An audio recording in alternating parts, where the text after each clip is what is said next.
Selamat pagi, Shalom. Terima kasih atas undangan berikan oleh Bapak Gembala dan pengurus di sini.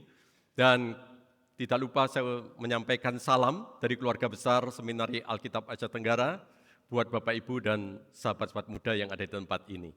Ibu Bapak dan sahabat-sahabat muda, saya diberikan satu tema yang menarik, yaitu lebih dari kekayaan, hikmat dalam keuangan. Mari kita akan membaca bersama-sama ayat yang sudah ditentukan oleh gereja dalam 3 bagian. Yang pertama Bapak Ibu adalah Amsal pasal 3 ayat 9-10. Muliakanlah Tuhan dengan hartamu dan dengan buah sulung dari hasil tanahmu. Maka lumbung-lumbungmu akan terisi penuh sampai melimpah-limpah. Dan bejana pemerahanmu akan meluap dengan air buah anggurnya.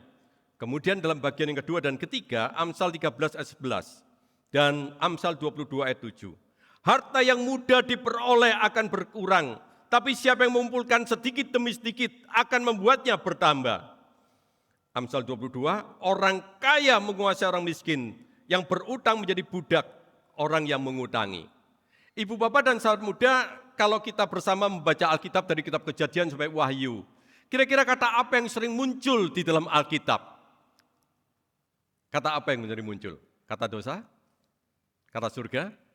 Kata neraka? Saudara, ternyata di Alkitab itu justru lebih banyak kata-kata itu adalah tentang uang, Bapak Ibu.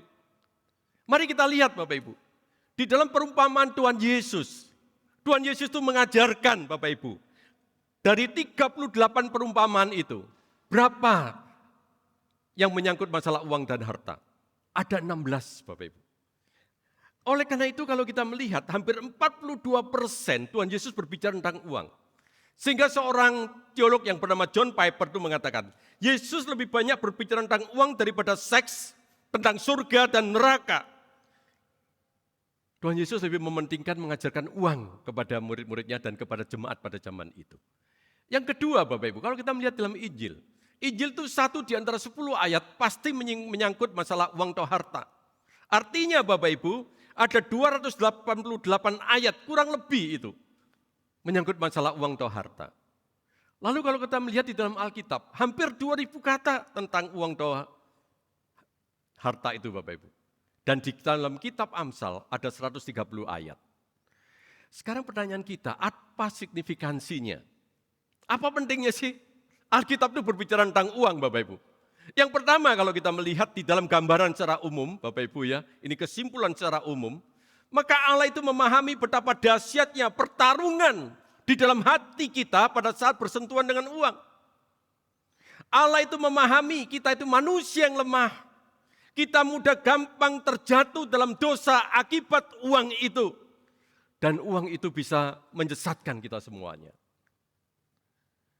Yang kedua Bapak Ibu, Allah itu memahami kita lebih mudah menyembah kepada uang. Tadi sudah disampaikan di dalam ayat pengakuan dosa. Lebih mudah kita itu menyembah mamon daripada menyembah kepada Allah. Itulah sebabnya Tuhan Yesus menegaskan, jangan ada dua hati dalam diri kita. Jangan ada dua pijakan. Yang ketiga Bapak Ibu, uang dan harta itu bisa merusak seluruh aspek kehidupan manusia. Seorang pendeta yang besar, almarhum Billy Graham itu mengatakan, jika seseorang memiliki sikap yang besar, yang benar terhadap uang, hal ini akan membantu meluruskan hampir setiap bidang di dalam kehidupannya. Bapak Ibu betul loh, apa yang dikatakan oleh Billy Graham. Uang itu bisa merusak hubungan suami istri, benar nggak? Uang itu bisa merusak hubungan antara orang tua dengan anak. Masalah uang itu bisa merusak relasi antar keluarga. Saya seringkali mendapatkan curhatan seperti ini Bapak Ibu. Uang itu bisa merusak juga gereja Bapak Ibu. Di mana gereja itu dibisniskan. Dan akhirnya setelah aset itu menjadi besar, maka gereja itu menjadi pecah. Ibu Bapak, kita juga berpikir pada hari ini. Berapa kali di dalam satu hari kita bersentuhan dengan uang? Kita berpikir dengan uang Bapak Ibu. Pada saat kita bisnis, kita selalu dengan kalkulasi perhitungan uang bukan? Lalu pengeluaran kita selalu berhubungan dengan uang. Lalu kita mau investasi, kita berpikir lagi tentang uang. Kalau kita itu juga melakukan satu diversifikasi usaha Bapak Ibu, kita juga perhitungkan semuanya itu. Jadi akhirnya Bapak Ibu kita melihat, Alkitab itu mencantumkan semuanya itu karena uang itu memiliki pengaruh yang besar di dalam kehidupan kita. Sekarang pertanyaannya Bapak Ibu, coba bayangkan kalau Allah tidak memberikan petunjuk yang jelas, satu petunjuk yang memberikan satu norma, memberikan satu hikmat di dalam kita mengelola uang, apa jadinya kita? Pernah berpikir enggak Bapak Ibu? Betapa rapuhnya kita kan? Apa yang terjadi? Hari ini Bapak Ibu kita belajar. Belajar dari satu hal yang bersama-sama kita geluti Bapak Ibu tentang uang. Dari Amsal pasal 3 ayat 9 sampai 10. Bapak Ibu ayat ini berkata, muliakanlah Tuhan dengan hartamu. Saudara, kata muliakanlah itu adalah menghormati Allah. Mengagumi Allah, memuliakan Allah. Memuliakan Allah melalui apa? Melalui harta. Harta di dalam konteks ini adalah kekayaan yang mencakup seluruh aset yang kita miliki. Bapak Ibu kalau membaca pertama kali kitab Amsal seperti ini kita bingung ya. Bagaimana kita memuliakan Allah itu melalui harta kita? Bagaimana kita memuliakan Allah melalui harta kita?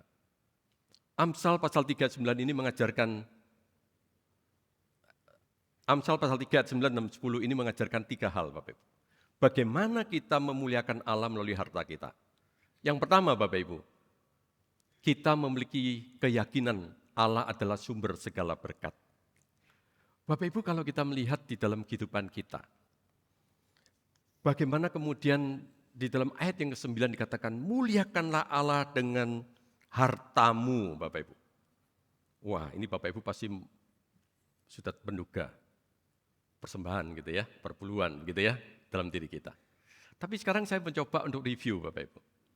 Kalau tadi dikatakan dalam ayat pengakuan dosa, jangan pilih salah satu, maksudnya jangan pilih yang salah antara mamon dengan Tuhan. Saudara, bagi orang yang mencintai mamon, kalau ditanya, uang bukan segala-galanya, kira-kira jawabannya apa Bapak Ibu? Bagi yang belum percaya. Uang bukan segala-galanya. Lalu kemudian, saya ditanya yang berikutnya, tanpa uang susah segala-galanya. Betul enggak Bapak Ibu? Oh banyak mengangguk ya. Tanpa uang susah segala-galanya.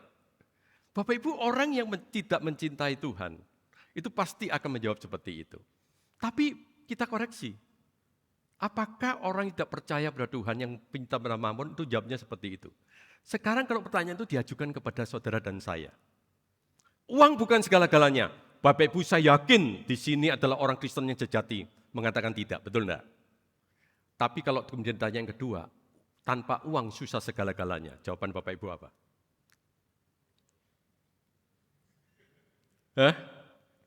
Jawabannya apa?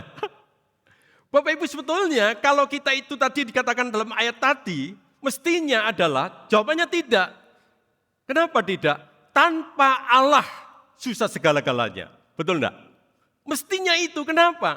Karena kita tahu Bapak Ibu, pada waktu Tuhan mengatakan muliakanlah dengan hartamu, maka di situ sebetulnya ada satu hal yang Tuhan mengatakan begini loh. Aku tidak minta dari apa yang kamu tidak punya. Enggak. Aku tidak minta dengan apa yang tidak aku berikan kepadamu. Oleh karena itu muliakanlah Allah dengan hartamu. Artinya Tuhan itu memberikan sumber segala berkat itu adalah dari Tuhan. Oleh karena itu Ibu Bapak kalau kita melihat di dalam bagian ini, maka jelas sumber segala berkat itu dari Tuhan. Banyak orang mungkin mengatakan tidak. Tapi ada seorang yang bernama Ligon Duncan itu Bapak Ibu. Dia ngomong begini, kalau ada orang mengatakan, aku kerja keras baru dapat uang. Betul. Ligon Duncan mengatakan, kita harus menyadari, sekeras apapun kita bekerja, dan kita memang harus bekerja keras, namun segala sesuatu yang kita terima adalah anugerah dari Tuhan. Betul enggak? Ada banyak enggak orang yang kerja keras, tapi gagal? Banyak enggak? Bapak Ibu, kita jangan kemudian berpikir, Pak, bisnis itu tidak ada hubungannya dengan Tuhan, dengan anugerah dari Tuhan. Itu karena strategi bisnis yang saya jalankan. Saya punya kemampuan berpikir yang strategis. Sehingga perusahaan ini bisa jalan. Sehingga apa yang saya lakukan itu bisa berhasil. Bapak Ibu, asumsi yang seperti ini, itu artinya apa? Bapak Ibu, bahwa kita itu mengakui kepintaran, kemampuan berpikir strategis kita itu berdiri sendiri tanpa campur tangan dari Allah. Tapi nanti dulu Bapak Ibu. Neuron, memori, dan daya nalar dalam otak kita itu diciptakan oleh Tuhan. Tapi bukan hanya diciptakan oleh Tuhan, tapi dipelihara oleh Tuhan. Bapak Ibu kalau pelajari, maka jutaan koneksi secara bekerja secara teratur di dalam diri kita setiap saat.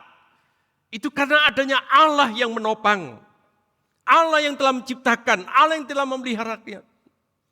Tanpa pemeliharaan Tuhan, pikiran kita untuk mengingat, untuk menimbang, dan mengambil kebijaksanaan yang bijak dan benar itu Bapak Ibu, tidak mungkin terjadi.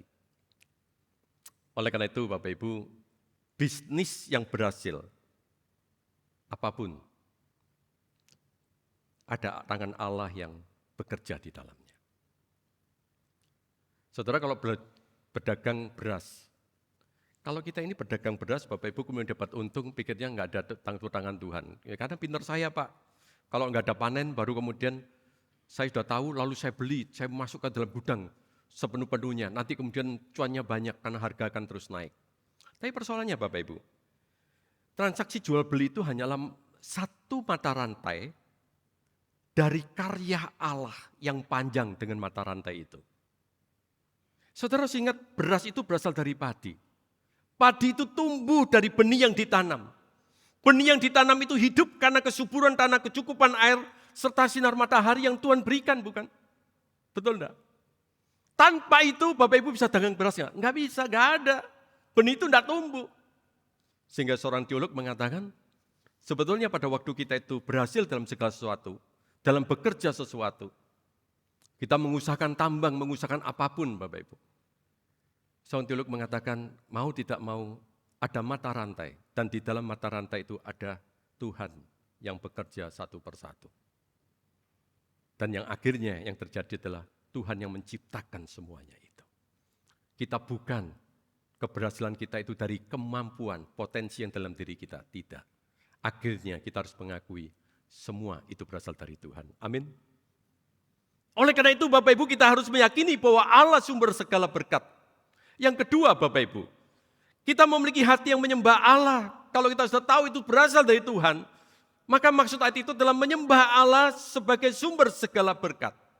Di dalam ayat 9 dikatakan, muliakanlah Tuhan dengan hartamu, dengan buah sulung dari hasil tanahmu Bapak Ibu. Kata buah sulung itu adalah hasil panen pertama. Di dalam perjanjian lama dikatakan begini, pada waktu kamu memiliki hasil yang pertama, maka itu serahkan pada Tuhan. Tapi dengan iman loh. Panen yang berikutnya kamu nggak tahu apa yang kamu peroleh.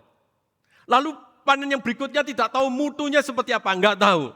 Tetapi diajarkan bagaimana kita tahu bahwa itu berasal dari Tuhan, maka kita memberikan yang terbaik, yang terutama di dalam hidup kita ini. Bapak Ibu, konteks yang seperti inilah Tuhan ingin mengatakan, kita itu harus diminta untuk memberikan yang terbaik, bukan dari sisa apa yang menjadi berkat Tuhan di dalam kehidupan kita. Itu yang terbaik kita sisihkan dahulu. Yang terbaik itu kita berikan kepada Tuhan. Jangan yang terbaik itu sudah dikurangi dengan segala pengeluaran kita dan dana investasi kita. Yang terbaik itu berikanlah untuk Tuhan. Bapak Ibu, apalagi kemudian kalau Paulus itu ngomong begini. Ya, hendaklah kamu masing-masing memberi menurut keleran hatinya. Jangan dengan sedih hati atau dengan paksaan. Sebab Allah mengasihi orang yang memberi dengan sukacita. Lagi pula aku sanggup melimpahkan segala anugerah kepada kamu supaya kamu senantiasa berkecukupan di dalam segala sesuatu. Dan malah berkelebihan dalam berbagai perbuatan baik. Bapak Ibu, disuruh menyerahkan aja kita sudah berat. Apalagi kemudian memberikan dengan sukarela. Wah, berat sekali Bapak Ibu ya. Dengan sukacita, misalnya perpuluhan. Bapak Ibu berat enggak memberikan perpuluhan untuk gereja? Kita jujur aja Bapak Ibu. Kalau masih kecil enak Bapak Ibu, 1.100.000. Kalau Bapak Ibu keuntungannya sudah 100 juta, 10 juta. Kalau sudah 1 miliar, 100 juta Bapak Ibu. Kira-kira kita itu punya beban berat enggak Bapak Ibu untuk memberikan itu? Bapak Ibu, saya ingin katakan, Paulus juga mengatakan jangan dengan paksa, tapi dengan sukarela. Tapi persoalannya, untuk memberi yang terbaik itu, kalau kita tidak mampu, Bapak Ibu, dan kita tidak mau, itu sudah urusan dengan yang namanya serakah. Apa yang Tuhan berikan, saudara mau raup sendiri. Tuhan hanya ingin mengatakan, ini kalau berkat ini saya curahkan. Coba kamu cinta saya atau cinta uang. Berikan terbaik untuk Tuhan. Tapi kalau kemudian kita sudah tidak mau Bapak Ibu, dan kita tidak tergerak. Serakah itu bukan persoalan moralitas belaka Bapak Ibu. Bukan persoalan moralistik biasa saja Bapak Ibu. Tapi sudah persoalan tentang masalah penyembahan yang tadi sudah dikatakan di dalam doa, dalam pengakuan dosa tadi. Tak seorang pun dapat mengabdi kepada dua tuan, sebab ia membenci yang seorang dan mengasihi yang lain. Dan ia akan setia kepada seorang, tidak mengindahkan orang lain. Kamu tidak dapat mengabdi kepada Allah dan kepada Mammon. Jadi Bapak Ibu, pada waktu keserakan itu ada dalam diri kita. Itu bukan persoalan moralitas, tapi persoalan penyembahan kita kepada Tuhan. Mana yang lebih berat? Saya diajari seorang ibu. Senang sekali Bapak Ibu ya. Waktu dulu, zaman sekarang mungkin ibu-ibu modern tidak seperti itu. Ibu itu tiap tanggal 1 Bapak Ibu, setelah mendapatkan berkat, dia itu kemudian menghitung lalu kemudian disisihkan Bapak Ibu. Yang terbaik untuk Tuhan dia karetin Bapak Ibu. Dia pakai karet. Setelah itu dia mengambil uang lagi. Dia juga karetin, ini untuk persembahan kepada gereja tiap minggu. Lalu dia karetin lagi Bapak Ibu. Ya. Lalu dia karetin lagi, ini untuk menabung. Lalu kemudian dia karetin lagi Bapak Ibu. Untuk apa? Pengeluaran yang tidak disangka-sangka. Dan yang terakhir Bapak Ibu dia juga karetin, ini yang harus saya mencukupkan diri dengan segala kebutuhan yang ada dengan yang terakhir itu. Yang mencukupkan segala kebutuhan yang terakhir. Bapak Ibu pada waktu saya tanya pada ibu ini, kenapa ibu itu melakukan ini? Pak, kalau yang untuk Tuhan tidak saya karetin, itu nanti kalau sudah campur, tidak akan saya kasih pada Tuhan sepenuhnya. Jadi dia berkata, saya belajar. Waktu pertama kali saya bergumul, tapi saya tahu, berkat itu berasal dari Tuhan. Hati saya berpaut pada siapa?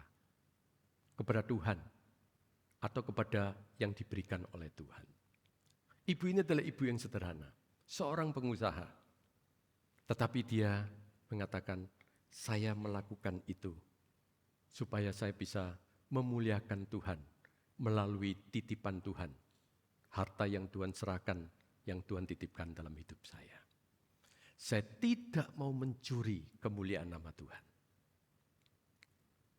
Saudara Timothy Keller, uang adalah berhala utama dalam hati manusia.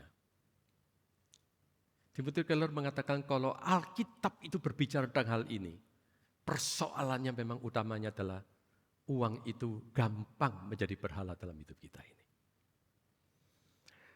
Timothy Keller mengatakan mengambil uang buah sulung dari pendapatan dan memberikan kepada Tuhan sebagai cara mematahkan kuasa uang atas hidup kita. Atas hidup kita ini. Saudara John Calvin juga mengatakan, Tuhan tidak membutuhkan uang kita. Uang berkat yang besar saja Tuhan berikan kepada kita, ya. Itu diberikan oleh Tuhan kok. Jadi Calvin mengatakan, Tuhan tidak membutuhkan sebenarnya. Cuma dia menguji kasih sayang kita itu kepada siapa. Dengan memberikan bagian pertama, kita mengakui Tuhan adalah sumber dari segala berkat dalam hidup kita ini. Jika kita enggan memberi, dikatakan kita sedang mencuri. Mencuri kemuliaan yang seharusnya itu milik Allah. Yang ketiga Bapak Ibu, kita memiliki sikap menghargai berkat Allah. Untuk memuliakan Allah melalui harta kita, kita harus punya sikap menghargai apa yang Tuhan berikan dalam hidup kita ini. Amsal 3 ayat 10 mengatakan, maka lumbung-lumbungmu akan terisi penuh sampai melimpah-limpah, dan bejana pemerahanmu akan meluap dengan air buah anggurnya. Oh, ini kalimat yang ditunggu-tunggu oleh kita semuanya. Tadi waktu baca Alkitab pertama, Bapak Ibu pasti arahnya ke 10 dulu ya. Jangan yang ke 9, ke 10 dulu. Saudara, dalam kehidupan kita itu jangan sampai keliru dari sudut pandang investasi rohani. Ini bukan kalkulasi matematika buat skema cepat kaya di dalam kehidupan kita. Tapi Tuhan mengatakan lumbungmu tidak pernah kosong. Ada kecukupan berkat Tuhan kepada setiap mereka yang takut akan Tuhan. Mereka yang mempersembahkan buah sulungnya kepada Tuhan. Tuhan menjanjikan untuk menopang kehidupan orang-orang percaya seperti ini. Saudara, saya pikir apa yang dikatakan oleh Amsal itu ingin menegaskan kepada kita. Jangan khawatir, itu persoalannya. Tuhan Yesus mengatakan jangan khawatir, carilah dahulu kerajaan Allah dan kebenarannya. Cari dulu, maka semua itu akan tambahkan kepadamu. Saudara, itu menjadi keyakinan iman kita. Sehingga saudara Reigenstein itu juga mengatakan, saudara, dia ngomong begini, Bapak. Prinsipnya Tuhan itu memberkati dengan kelimpahan orang-orang yang menjadikan Dia sebagai prioritas mereka. Dan bukan karena menginginkan kelimpahan, tapi mendambakan Dia, mengingini Dia. Untuk apa? Untuk hadir dan memberikan anugerah demi anugerahnya di dalam kehidupan kita. Amin. Bapak Ibu sebetulnya pada waktu kita itu datang Bapak Ibu dengan satu maksud. Kita menyembah kepada Dia. Kita memprioritaskan Dia di dalam hidup kita. Agar ada kehadiran Tuhan di dalam seluruh kehidupan kita ini. Saudara, tentunya kelimpahan rezeki yang seperti ini bukan instan Bapak Ibu. Tapi karena anugerah Allah. Tapi sekali lagi Bapak Ibu, seperti tadi yang saya katakan, kita itu gampang tersesat. Gampang terpengaruh oleh uang. Sehingga kita mau pakai cara instan. Betul enggak Bapak Ibu? Pakai cara instan. Itu yang diungkapkan di dalam Amsal 13 ayat 11. Harta yang mudah diperoleh akan berkurang. Artinya hati-hati loh. Seringkali kita itu pakai cara instan.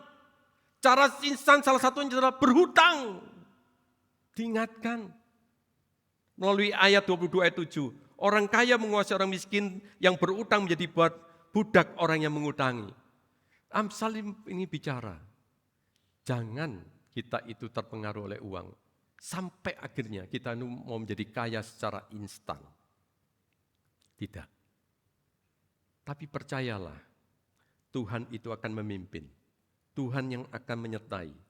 Tuhan akan dengan kemurahan hatinya mengisi lumbung-lumbung di dalam kehidupan kita. Sehingga kita itu paling tidak sudah hidup berkecukupan. Itu berasal dari Tuhan. Jangan kita menjadi orang yang tamak. Lumbung-lumbung itu kita mau isi sebesar-besarnya dengan perencanaan utang yang sangat besar, yang melebihi kapasitas kita. Tuhan hanya mengatakan, mari bersandar kepada Tuhan. Sehingga seorang teolog itu berkata begini, jangan berhutang tanpa perencanaan, sebab hal ini adalah bentuk ketidakpercayaan terhadap pemeliharaan Tuhan dan sebuah langkah untuk menuju perbudakan spiritual. Satu perbudakan. Kita akhirnya mengejar dan mengejar, setiap hari mengejar keuntungan untuk membayar utang, mengejar keuntungan membayar utang. Kita tidak dengan satu keyakinan iman, Tuhan yang memelihara, Tuhan yang kami cukupkan. Saudara, sekarang bagaimanakah saudara kita memuliakan Allah dengan menghargai semua berkat Allah?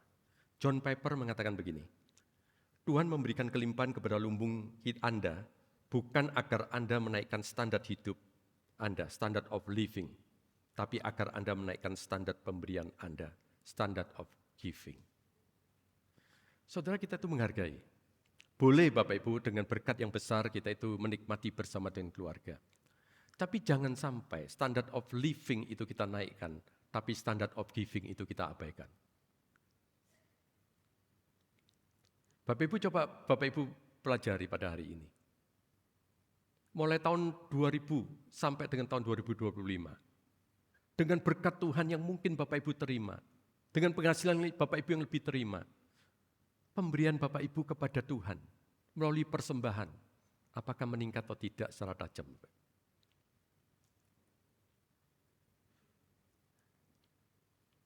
Kita lebih mudah standard of living kita naikkan Bapak Ibu. Kita makan bersama dengan keluarga habis sekian ratus ribu sampai jutaan Bapak Ibu. Tapi Bapak Ibu punya enggak satu hati? Kalau itu tidak perlu untuk kemudian kita lakukan.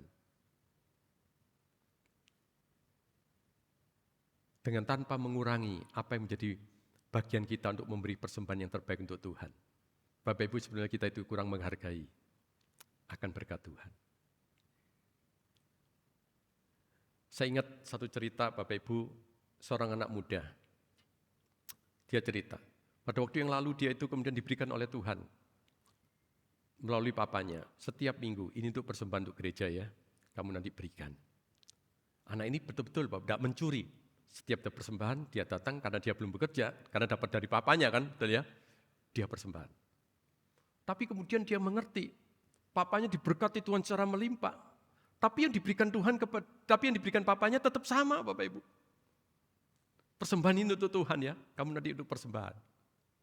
Anak ini bertanya pada papanya, "Pak, kita ini sudah diberikan oleh Tuhan yang berkelimpahan, kenapa persembahan untuk Tuhan kok tetap saja?" Sedangkan kita itu kemudian hidup dengan bermewah-mewah. Kita hidup dengan cara yang begitu luar biasa, yang berbeda dengan tahun-tahun yang lalu. Tapi kenapa persembahan itu Tuhan Tuhan? Saudara, anak muda ini cerita. Tetapi di balik semua cerita ini, Bapak Ibu, kenapa anak ini berkata seperti itu? Dia itu merasa, Tuhan itu sudah memberkati demikian limpah keluarga saya. Kenapa keluarga saya tidak memberikan yang terbaik untuk Tuhan? Dia mengerti, dia tidak mau mencuri kemuliaan nama Tuhan. Berkat Tuhan di dalam ayat 10 adalah bahan bakar. Agar api kemuliaan Allah itu semakin besar melalui kemurahan hati kita. Bapak Ibu pernahkah ingat, gereja ini adalah gereja yang membesarkan saudara. Gereja ini memberikan makanan rohani bagi saudara. Gereja ini adalah seluruh gereja yang di mana Bapak Ibu mungkin pada waktu yang lalu diberkati pernikahan di sini. Gereja ini adalah gereja di mana Bapak Ibu mengalami pembinaan rohani yang luar biasa. Hari ini Bapak Ibu boleh menjadi orang Kristen yang dewasa. Bapak Ibu karena gereja ini. Tapi pernahkah terpikir Bapak Ibu bagaimana gereja ini boleh menjadi sinar api kemuliaan Allah. Yang lebih hebat lagi bagi orang-orang yang belum terjangkau oleh gereja ini. John Piper mengatakan, ini bahan bakar loh.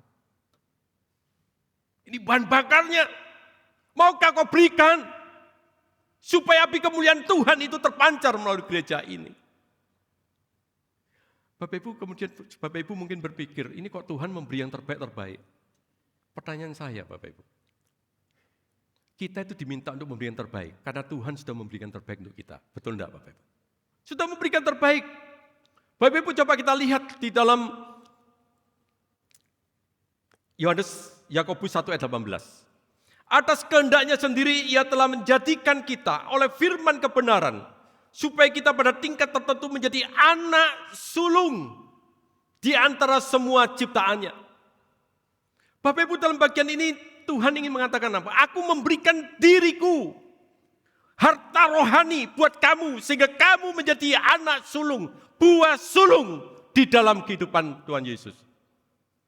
Bapak Ibu pernah enggak kita berpikir, Tuhan itu bukan hanya memelihara secara jasmani yang kemudian Tuhan berikan kepada kita, tapi pada hari ini kita juga melihat bagaimana Tuhan itu menjadikan kita buah sulungnya.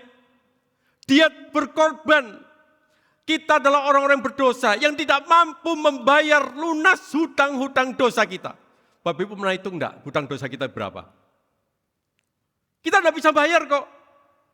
Tapi Tuhan itu mau datang ke dalam dunia, mati di atas kayu salib. Dia mencurahkan dirinya, kematian dirinya. Dia memberi dirinya. Saudara, dia memberi dirinya. Saudaranya diminta memberi dari berkat yang Tuhan berikan. Pernah tidak kita berpikir, Bapak? Jangan berpikir Tuhan itu mau minta pada saudara. Tapi Tuhan itu sudah memberikan dirinya. Supaya saudara menjadi buah sulungnya. Saudara-saudara, saya ingin memberikan Bapak Ibu, di dalam bagian terakhir ini, adalah pemberian Anda adalah ekspresi siapa diri Anda. Dan merupakan ekspresi dari kesadaran siapa diri Anda. Saudara, waktu memberikan, itu ekspresi dari siapa diri Anda. Dari siapa, saudara? Hari ini kita duduk di sini. Dari siapa? Hari ini kita menjadi orang Kristen. Dari siapa? Hari ini kita menjadi buah sulung Tuhan. Dari siapa? Dari itu? Tuhan. Waktu saudara memberi, saudara mengekspresikan dari siapa saya ini. Dan kemudian, siapa diri saya sebagai anak sulung Tuhan. Amin. Mari kita berdoa.